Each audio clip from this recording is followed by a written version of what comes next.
Hello friends, गौरव और Britishers की वजह से इंडिया में इंडस्ट्रियल रेवोल्यूशन आया, ये तो आप जानते ही हो। पर जितना कंट्रीब्यूशन इनके हमारे इंडस्ट्रियल रेवोल्यूशन में है, उतना ही कंट्रीब्यूशन इनका इंडिया की इंडस्ट्रीज को बर्बाद करने में है, जिसका सबूत है इंडिया की टेक्सटाइल इंडस्ट्री, जो इनके आने के पहले 33% एक्सपोर्ट रेवेन्यू जनरेट करती थी और इनके आने के बाद बस 3%। लेकिन असल सवाल ये नहीं है कि इंडिया के इंडस्ट्रियल रेवोल्यूशन में इनका हाथ कितना रहा है। सवाल तो यह है कि इंडस्ट्रियल रेवोल्यूशन की वजह से इंडिया का रूप रंग और उसकी काया कैसे बदली। शायद आज इंडिया जिस मुकाम पर है वो वहां पर नहीं होता अगर इंडिया के लोगों ने इंडस्ट्रीज को नहीं बचाया होता, क्योंकि अर्ली 2000s में ही इंडिया के इंडस्ट्रियल रेवोल्यूशन की मदद से इंडिया की जीसीपी में 6.3% का ग्रोथ रेट देखने को मिला था। पर इंडिया के इस रेवोल्यूशन में उसने कैसे कैसे मोड़ देखे और इंडिया की इंडस्ट्रीज को खुद के पैरों पर खड़ा करने का मौका किसने दिया, ये सभी कुछ आज हम जानेंगे हमारी आज की इस वीडियो में, जिसका टाइटल है इंडस्ट्रियल रेवोल्यूशन इन इंडिया। दुनिया आज ग्रेट ब्रिटेन को इंडस्ट्रियल रेवोल्यूशन की शुरुआत मानती है, पर जिस दौर में यूरोपियंस जानवरों की खाल पहनकर अपने बदन को ढकते थे, उस दौर में हमारा इंडिया टेक्सटाइल वीविंग शुरू कर चुका था।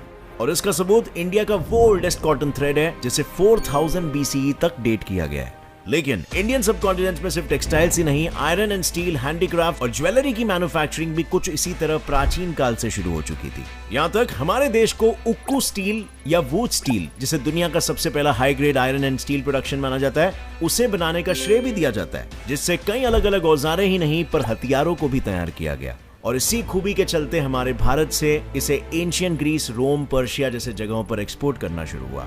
लेकिन ये सब सिर्फ स्वतंत्र भारत में ही नहीं, भारत पर मुगलों के राज के बाद भी होता रहा, क्योंकि 1700 के अंत तक मुगल राज में टेक्सटाइल के साथ ही वुड, स्टोन और आइवरी पर नकाशी के साथ पॉटरी, ब्रॉन्ज, ब्रास, सिल्वर और कॉपर वर्क, डाइंग और कैलिको पेंटिंग जैसे हैंडीक्राफ्ट इंडस्ट्रीज के चर्चे दुनिया भर में मशहूर हो चुके थे, जिसके चलते हमारे इंडियन सबकॉन्टिनेंट को पूरी दुनिया का सबसे बड़ा गुड्स मैन्युफैक्चरर और एक्सपोर्टर माना जाता था। पर दुर्भाग्यवश हमारे भारत के प्राचीन काल से लेकर चले आए इस इंडस्ट्रियल रेवोल्यूशन को नजर लग गई उन्हीं ब्रिटिशर्स की, जिन्होंने करीबन 200 साल हम पर राज किया था। जिसे साबित करने के लिए बस इतना कहना काफी होगा कि 1811 से 12 में जिस भारत के एक्सपोर्ट का 33% सिर्फ और सिर्फ टेक्सटाइल गुड्स से होता था, वहीं इन अंग्रेजों के राज में यानी 1850 से 51 में गिरकर सीधा 3% पर पहुंच गया। यानी कि बस कुछ ही सालों में एक अच्छा खासा बड़ा नुकसान। ये नुकसान इसीलिए था क्योंकि हम मजबूर थे तब, ठीक वैसे ही जैसे हम मजबूर है अब। इंडिया के 53 मिलियन लोग अनएम्प्लॉयमेंट से मजबूर है, 1.77 मिलियन लोग होमलेसनेस से मजबूर है और 189.2 मिलियन लोग भूख से मजबूर है। एंड इफ पर्सनल लेवल पर देखा जाए तो आप डिप्रेशन, डीप थॉट्स, गुस्सा, कॉम्पिटिशंस और स्ट्रेस जैसी कई सारी रीजन से मजबूर हो। पर क्या आपको पता था इन सारी मजबूरियों की वजह से आपके हेल्थ और हेयर दोनों पर असर पड़ता है? जी हाँ, रिपोर्ट्स के मुताबिक दुनिया के 80% और इंडिया के 60.4% से भी ज्यादा लोग हेयर लॉस से मजबूर है। पर वरी नॉट, इस मजबूरी का परफेक्ट सोल्यूशन है मैन मैटर्स हेयर गमीज। अब फ्रेंड्स, हेल्दी हेयर की परफेक्ट रेसिपी क्या है? बायोटिन, जिंक और मल्टीविटामिन्स। बस इसी बात का ख्याल रखते हुए मैन मैटर्स ने यमी च्यूएबल गमीज बनाई है, जहां एक सिंगल कैंडी में 20 एग्स जितना बायोटिन, 20 कैश्यूज जितना जिंक, हाफ कप कैरेट जितना विटामिन ए, हाफ ऑरेंज जितना विटामिन सी और 20 आलमंड्स जितना विटामिन ई है, जिसे खाने से आपके हेयर थिकर और स्ट्रॉन्गर होते हैं, हेयर ब्रेकेज कम होती है, यानी कि हेयर थिनिंग प्रिवेंट होता है। प्लस ये candy hair and beard growth के लिए भी काम आती है। और सबसे मजे की बात, इसमें कोई साइड इफेक्ट्स नहीं है और ये 100% वीगन, शुगर फ्री और जेलेटिन फ्री भी है। और मैन मैटर्स कंपनी सिर्फ प्रोडक्ट्स ही नहीं बनाती है, बल्कि ये फ्री ऑनलाइन कंसल्टेशन भी देते हैं इनके एक्सपर्ट डॉक्टर्स द्वारा, for common men problems like hair loss, acne, weight loss and even sexual problems. Free consultation book करने या इनके प्रोडक्ट्स खरीदने नीचे डिस्क्रिप्शन लिंक पर जरूर क्लिक करना।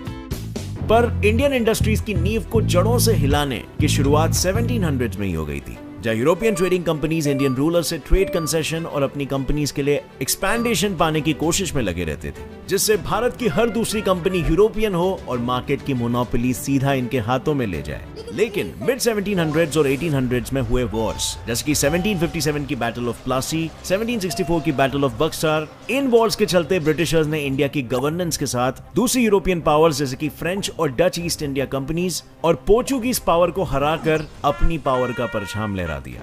जिसके बाद इन गवर्निंग पावर्स को सिर्फ नाम के लिए रखा गया, क्योंकि ब्रिटिशर्स के हाथों में duty and tax free trading का अधिकार था। उसके साथ लैंड रेवेन्यू कलेक्ट करने का भी राइट इन्हीं के पास था। और ब्रिटिशर्स के लिए सोने पे सुहागा हुआ उनका इंडिया के ट्रेड पर मोनोपोली, यानी कि पैसा ही पैसा। और ब्रिटिशर्स ने भी इस हाथ आए मौके को बिल्कुल भी जाने नहीं दिया। उन्होंने इंडिया को पूरी तरह एक्सप्लॉइट करने के लिए गजब की इकोनॉमिक पॉलिसी लाई, जिसमें वो इंडिया से ना के बराबर दामों में टेक्सटाइल रॉ मटेरियल्स खरीदकर इंग्लैंड के मिल्स और मशीनरी में उनसे फिनिश्ड गुड्स बनाकर उन्हें दुनिया भर में एक्सपोर्ट करने लगे। पर इनके इस खेल में इन्होंने इंडिया को भी शामिल कर लिया, क्योंकि इन गुड्स को वो इंडियन मार्केट्स में भी लेकर आए, जहां वो महंगे दामों में बिना टैक्स के बेचने लगे, ताकि इंडियन मेड गुड्स ना विदेश में बिके और ना ही अपने देश में। और जब इतना सब करने के बाद भी उन ब्रिटिशर्स का मन नहीं भरा, तो इन लोगों ने इंडियन गुड्स को हेवीली टैक्स करना भी शुरू कर दिया, जिसका नतीजा इंडियन गुड्स के दाम इंग्लैंड, यूरोप और बाकी देशों में बढ़ते ही चले गए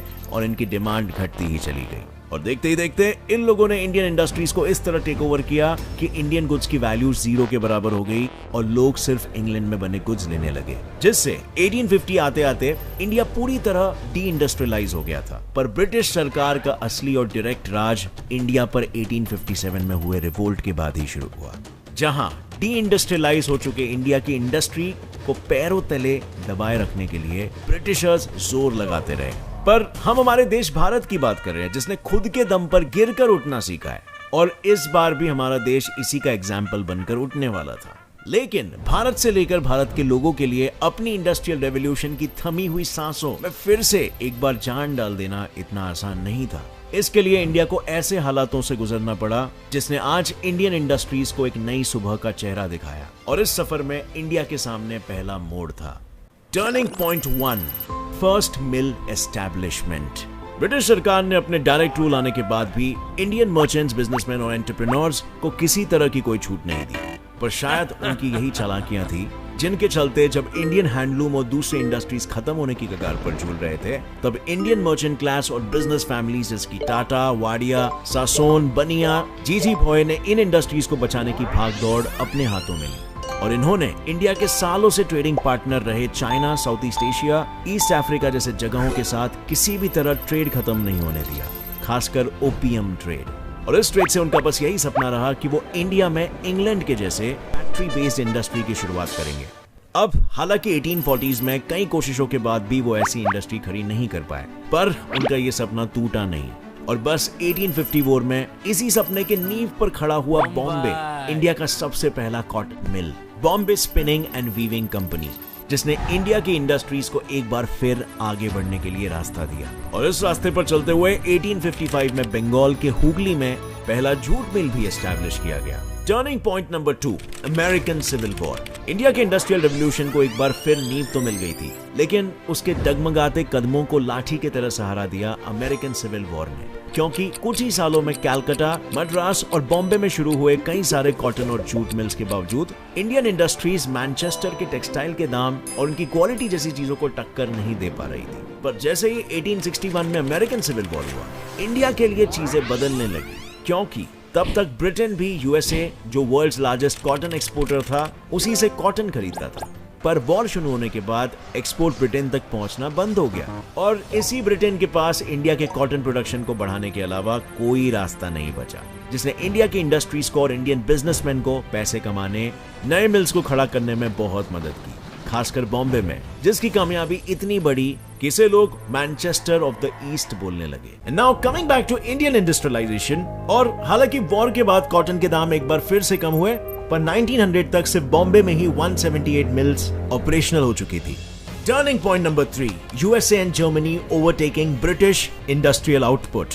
इंडिया के किस्मत के सितारे 1900s में और भी तेजी से चमके, जब यूएसए और जर्मनी ने ब्रिटेन के इंडस्ट्रियल आउटपुट को ओवरटेक कर लिया, जिसके चलते एक बार फिर ब्रिटिश पावर मजबूर हो गई, क्योंकि उसके पास इंडिया में आयरन एंड स्टील इंडस्ट्री की स्थापना करके अपने इंडस्ट्रियल आउटपुट को बढ़ाने के अलावा कोई दूसरा रास्ता नहीं था।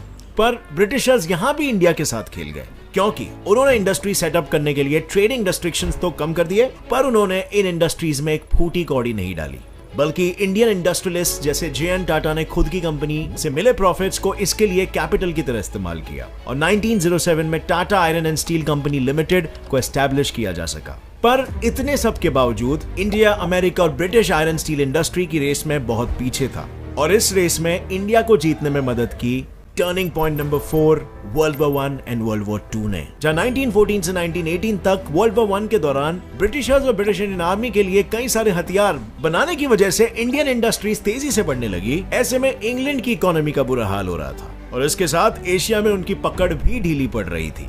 वहीं दूसरी ओर इंडियन इंडिपेंडेंस मूवमेंट को दबाने और इंडियन लीडर्स और एलीट को खुश रखने के लिए ब्रिटिश सरकार ने इंडियन इंडस्ट्रियलिस्ट को इकोनॉमिक कंसेशंस देना शुरू किया, जिससे 1919 से 1938 के बीच इंडिया की iron and steel, jute, cotton, pharmaceuticals और शिप बिल्डिंग इंडस्ट्रीज ने ऊंची छलांग लगाई। जैसे प्रफुल्ल चंद्र रे की Bengal chemical and pharmaceuticals company, जिसने इसी दौर में बहुत सक्सेस हासिल की। और इसके बाद हुआ वर्ल्ड वॉर 2, जिसमें वर्ल्ड वॉर 1 से ज्यादा मात्रा में प्रोडक्शन की जरूरत थी और इसमें लड़ रहे इंडियन, ब्रिटिश, कीवी, ऑस्ट्रेलियन और कैनेडियन सोल्जर्स के लिए इंडिया में बने औजार और हथियार की सप्लाई से इंडियन इंडस्ट्री ने एक बार फिर बहुत तरक्की की। पर अगर इंडिया के लिए सबसे बड़ा टर्निंग पॉइंट कोई था तो वो था 1947 इंडियन इंडिपेंडेंस, क्योंकि वर्ल्ड की जीडीपी में सिर्फ 3% कंट्रीब्यूशन करने वाले इंडिया को अपने इंडस्ट्रीज को आगे बढ़ाने के साथ अपनी इकोनॉमी को भी एक नई शुरुआत देनी थी।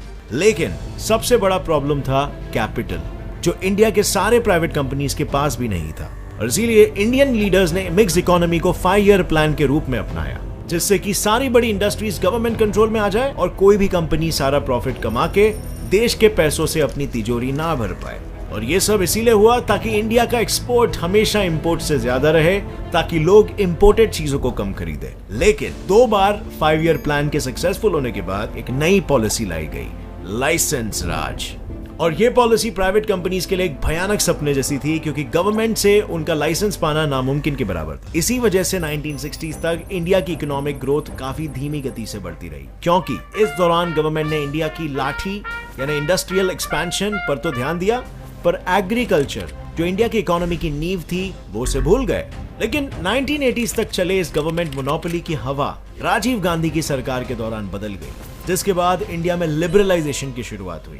पर ऐसे में इंडिया की बढ़त जब इंडिया के इंपोर्ट एक्सपोर्ट से ज्यादा बढ़ गए और हमारा फॉरेन एक्सचेंज खत्म हो गया, इससे खुद को बाहर निकालने के लिए इंडिया ने फ्री मार्केट इकोनॉमी को अपनाया और इंटरनेशनल मॉनेटरी फंड से लोन भी लिया, जिससे इंडिया प्राइवेटाइजेशन, लिबरलाइजेशन और ग्लोबलाइजेशन की तरफ बढ़ने लगा। और बस 1990s और अर्ली 2000s में इंडिया का इकोनॉमी 6.3% के रेट पर ग्रो हुआ।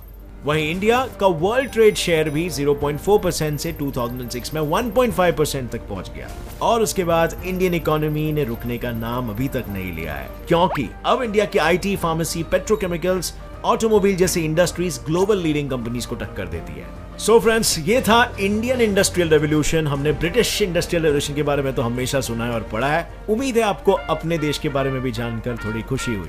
कोविड के पहले तक दुनिया जिस इंडिया को 4th इंडस्ट्रियल रेवोल्यूशन लाने का जिम्मेदार बना रही थी, क्या वो आने वाले समय में सच में हो पाएगा? आपकी क्या राय है नीचे कमेंट सेक्शन में बताना। और अगर इस वीडियो से कुछ भी नया सीखने मिला तो एक लाइक जरूर ठोकना। Get set fly fact channel को भी सब्सक्राइब कर लो, क्योंकि ऐसे इंफॉर्मेटिव वीडियोस आपको यहीं पर देखने मिलेंगे। With that said, as always, stay curious, keep learning and keep growing. Jai Hind.